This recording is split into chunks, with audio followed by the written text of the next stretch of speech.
Halo semuanya, selamat datang di Kuliner Gadget. Perkenalkan, nama saya Roni Alvin. Di sini saya akan membahas suatu HP mid-range yang di-launching pada awal tahun 2020. Nah, dulu itu harganya 5 jutaan, 599 kalau nggak salah. Nah, sekarang ini tinggal 3 jutaan aja harga bekasnya. Ya, walaupun sekarang itu tahun 2021 dan generasi barunya itu udah pada datang, dan spesifikasinya ya sedikit lebih baik lah.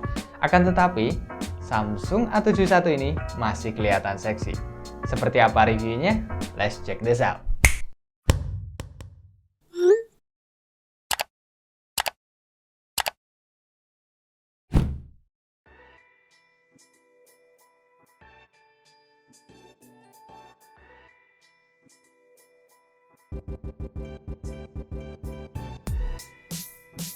Yap, seperti yang bisa kalian lihat, desain baru dengan warna haze crush silver ini membuat tampilannya itu benar-benar fresh ya.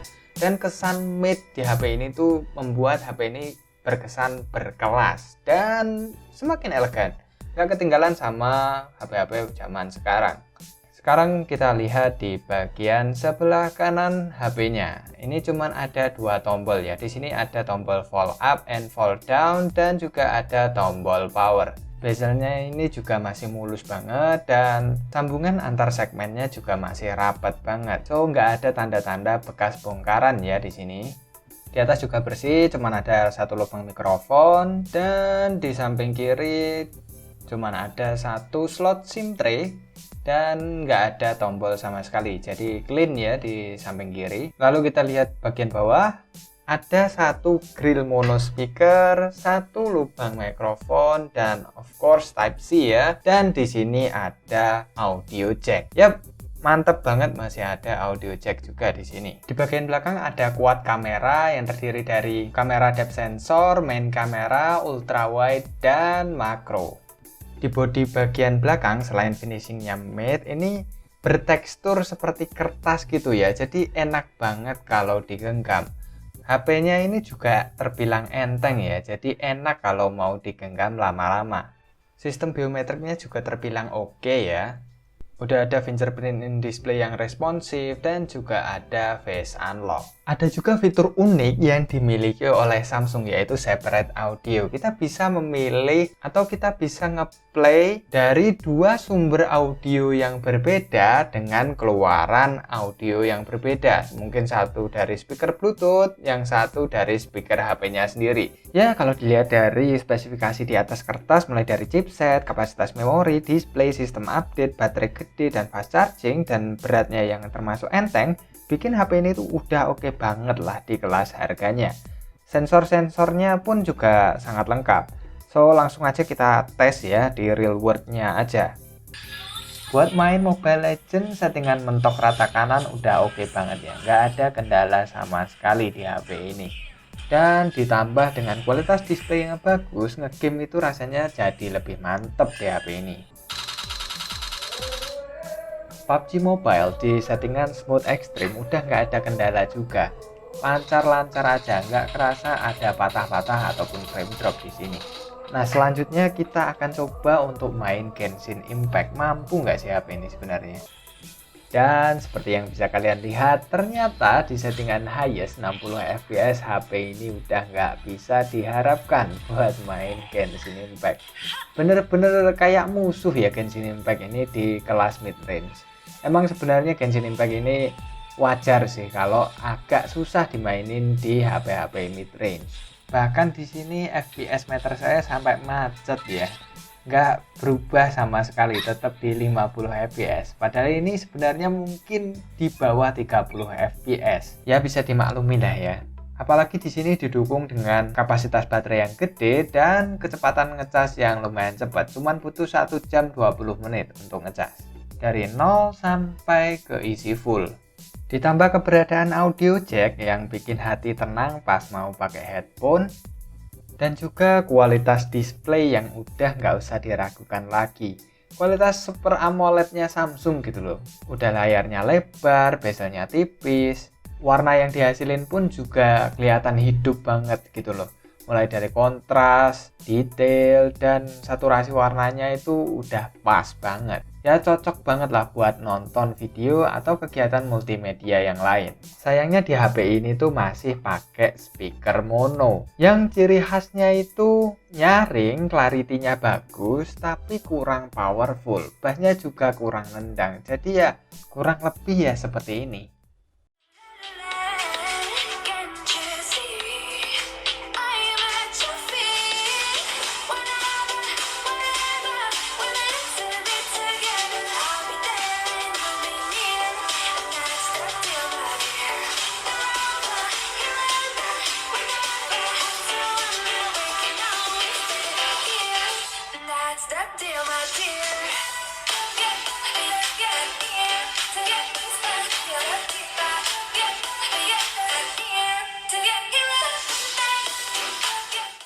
Oh ya, di HP ini itu pakai jenis triple slot yang mana bisa dual standby SIM card dan masih bisa ekspansi memori sampai dengan setengah terabyte. Dan pastinya juga ada NFC yang udah jadi standar HP dengan harga segini.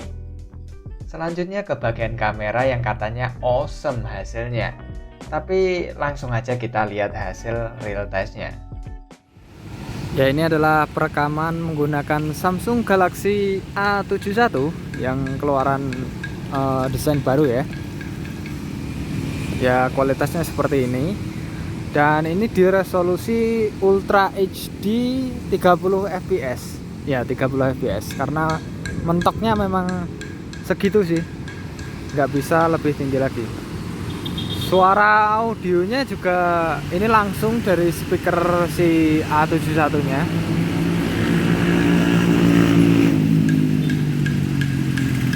Ini langitnya lagi bener-bener mendung. Mata saya ngelihat aja ini putih semua. Kalau di kamera kelihatan seperti ini. Oke. Untuk stabilisasinya kayaknya lumayan stabil sih. Tapi kayak efek airnya kayaknya kelihatan sedikit ada di sini. Coba kita buat cek lari ya.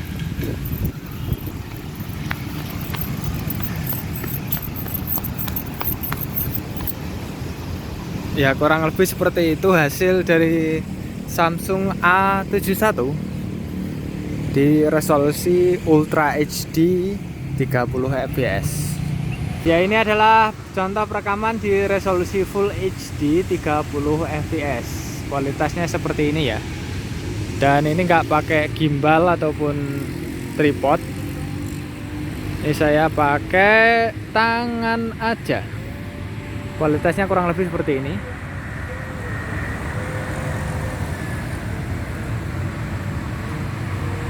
Dan coba kita buat lari ya. Kalau jalan aja seperti ini. Oke. Lalu kita coba lari.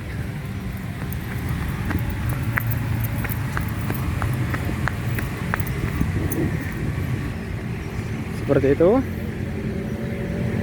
Dan saat mode video ini bisa kita zoom ya. Oke. Ini kita zoom 2 kali. Zoom 4 kali. Dan maksimal kita zoom 8 kali.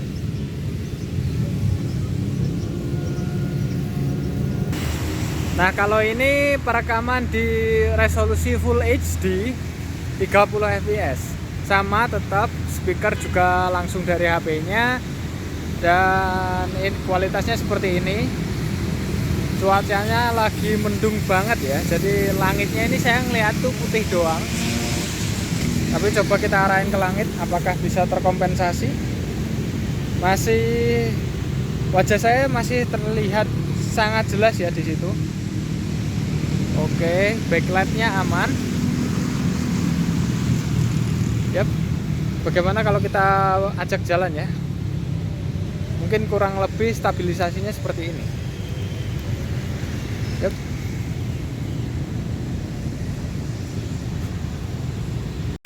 Ya, ini adalah hasil perekaman di Samsung A71 di resolusi Ultra HD 30 fps. Ini saya lagi di pinggir jalan, jadi suaranya harusnya masuk semua ya di situ. Dan saya nggak pakai tripod ataupun gimbal, cuman pakai tangan aja. Kurang lebih yang dihasilin ya seperti ini gambarnya.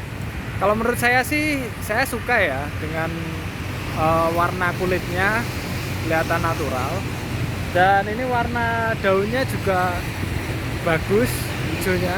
Ini emang hijaunya kayak gini, bukan karena software dari Samsungnya, enggak, emang kelihatan cerah banget. Itu beda banget sama rumputnya. Dan kalau kita buat jalan, mungkin stabilannya seperti ini ya.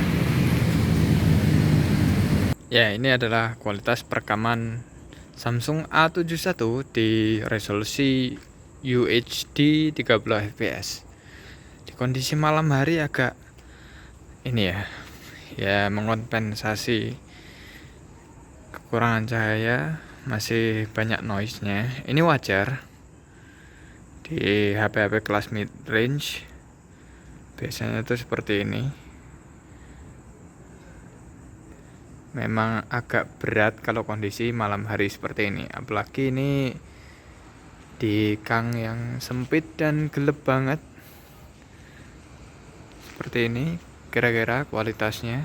Nah, kalau ini adalah perekaman kamera depan di Full HD 30 fps, kurang lebih seperti ini. Ini masih ada cahaya dari lampu jalan ya. Kalau saya buat jalan seperti ini ya, kurang lebih kalau kondisi malam ya noise ya mesti, dan itu. Dan di sini kalau ini kelihatan ada refleks dari cahaya ini ya. Ini lensanya sih nggak masalah, emang normal kalau ada cahaya lampu dari atas.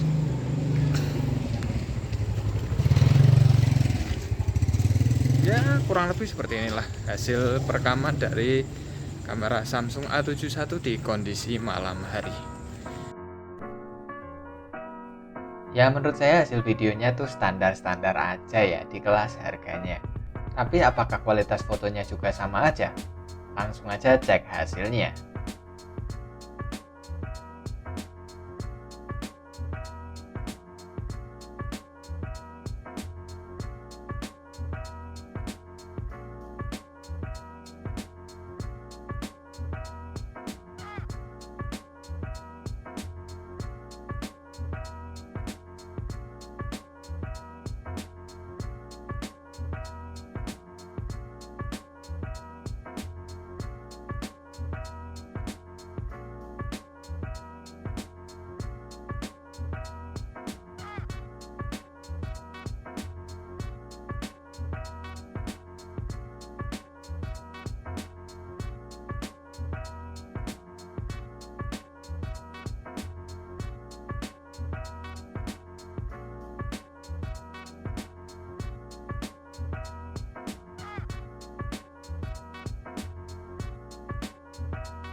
Oh ya, sebagai catatan, di Samsung ini ada post processing yang bisa kita edit setelah kita ngambil foto.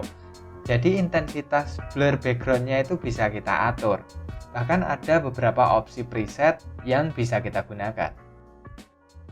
Ada juga fitur sekali pengambilan agar kita nggak ketinggalan momen-momen berharga saat kita foto-foto. So, kesimpulannya seperti apa sih Samsung A71 ini? Menurut saya oke ya, masih sangat cocok buat dibeli di tahun 2021, walaupun memang yang generasi barunya udah datang semua nih. Dengan harga yang sama, itu kita dapat mungkin Samsung A32 yang mana udah tahan air, sedangkan ini belum. Dan akan tetapi di situ ada poin lebihnya loh. Ini tuh udah pakai Snapdragon 730, sedangkan di Samsung A32 itu menggunakan MediaTek Helio G80, yang mana itu adalah chipset yang bisa didapat di harga 2 jutaan aja.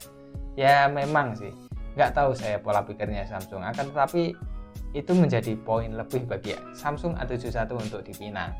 Ya selain itu kameranya juga masih nendang, masih bagus, apalagi ini menggunakan Snapdragon yang mana ya kalian tahu lah bisa di-upgrade menggunakan Gcam. Buat performa game masih mumpuni, walaupun Genshin Impact masih musuhan ya, belum bisa akur sama Genshin Impact. Ya memang problem semua HP mid-range itu seperti itu dengan salah satu game tersebut. Ya overall ini tuh oke lah. Ya mungkin itu aja sih dari saya. Bagaimana menurut kalian mengenai Samsung A71 ini? Apakah kalian punya pendapat yang berbeda atau pendapat yang belum saya sebutkan? Tulis saja di kolom komentar. So jangan lupa subscribe and like channel ini agar channel ini selalu update dengan info-info menarik selanjutnya. So stay tuned on Kuliner Gadget. See you on the next video.